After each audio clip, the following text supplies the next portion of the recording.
आज हम आपको बताने जा रहे हैं कि होली मनाते क्यों हैं, क्या कारण है होली मनाने का, क्या कथा है होली मनाने के पीछे। तो होली मनाने के पीछे दो प्रमुख कथा है, एक तो नरसिंह अवतार से है और एक श्री कृष्ण अवतार से है। इससे पहले अगर आपने हमारे चैनल को सब्सक्राइब नहीं किया है तो सब्सक्राइब कर लीजिए, पास में बेल आइकन बटन है उसे भी दबाना ना भूलें। तो पहली कथा प्रहलाद की है। यह कथा विष्णु पुराण में और श्रीमद् भागवत पुराण में भी मिलती है। वह कथा कुछ ऐसी है, हिरण्यकशिपु जब ब्रह्मा जी की तपस्या करने गया था, उसी वक्त उसकी पत्नी कयाधु गर्भवती थी। तब इंद्र ने कयाधु को उठा लिया था और इंद्र को यह डर था कि उसके पेट में कोई दैत्य होगा और वह भी हिरण्यकशिपु के समान बलशाली होगा, तो इसके पैदा होने से पहले ही इसे मार दिया जाए। तभी नारद जी मिल जाते हैं। नारद जी कयाधु को बचाते हैं, अपने आश्रम में ले आते हैं और कयाधु को उपदेश देते हैं। तो कयाधु के पेट में उस वक्त प्रहलाद जी थे, जिन्होंने यह सारा ज्ञान सुन लिया। यद्यपि यह एक लीला हो रही है, प्रहलाद एक नित्य सिद्ध महापुरुष हैं, उनको समस्त ज्ञान था।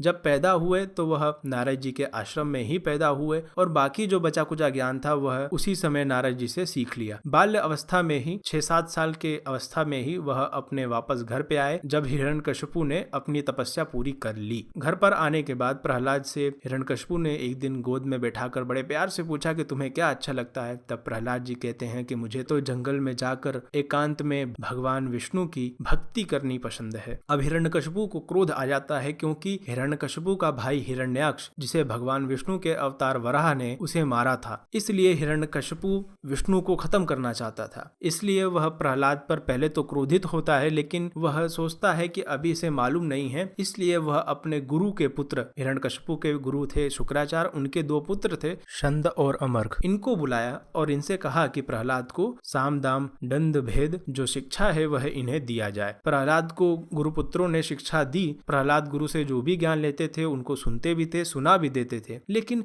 वह मानते नहीं थे। अंत में गुरुपुत्र भी हार गए। वह हिरण्यकशिपु के पास गए। उन्होंने कहा कि हमने सारा ज्ञान इनको दिया तो था, यह समझ भी लिया है, लेकिन मानते नहीं है। हम अब प्रहलाद को नहीं समझा सकते, इसका कुछ संस्कार ही विचित्र है। यह हरि का नाम जपते रहते हैं अंत में और कहते रहते हैं कि हरि हर जगह है। हिरण्यकशिपु को क्रोध आया। उसने कहा कि अब प्रहलाद में सुधार नहीं हो सकता, इसलिए इसे मार दिया जाए। तो अनेक प्रकार से प्रहलाद को मारा गया। जैसे कि सैनिकों ने तलवार से मारा। जब तलवार से मारा जा रहा था तब प्रहलाद कहते हैं कि क्या तुम मुझे मारोगे? तुम्हारे तलवार में विष्णु, मेरे अंदर विष्णु, विष्णु को कैसे मार सकता है? तो अनेक प्रकार से मारा गया, जैसे कि समुद्र में फेंक दिया गया, हाथी से कुचलवाया गया, होलिका से जलाने का प्रयत्न किया गया, सांपों से कटवाया गया, जहर दिया गया। अस्तु, तो अनेक प्रकार से प्रहलाद को मारने का प्रयत्न किया गया, लेकिन प्रहलाद हर बार बच जाते थे और हर बार प्रहलाद का एक ही उत्तर रहता था कि भगवान हर जगह व्यापक हैं। इसी बात को तुलसीदास जी भी लिखते हैं कि हरि व्यापक सर्वत्र समाना। अस्तु,